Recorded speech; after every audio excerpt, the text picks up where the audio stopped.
দেরি করে ঘুম থেকে উঠলে যা করে থাকি আর কি। এই যে তো ঘুম ভেঙেছে প্রায় 7:45টার দিকে। কোনটা সোজা আর কোনটা এই যে বাঁকা, কিছুতেই সবগুলো সোজা করতে পারি না আমি। তোমাদের পাঁপড় কি সব সোজা হয়?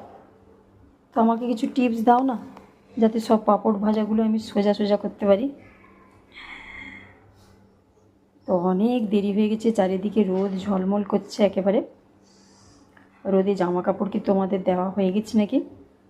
আমার হয়নি সেরকমভাবে, জিনিসপত্রে কিছু কিছু দিচ্ছি। তারপরে দুধ চা খাবো ভেবেছিলাম, সেই গুঁড়েও বালি। দুধ তো গেছে কেটে, অগত্যা লেমন টি। ব্রেকফাস্ট হয়ে গেছে তোমাদের?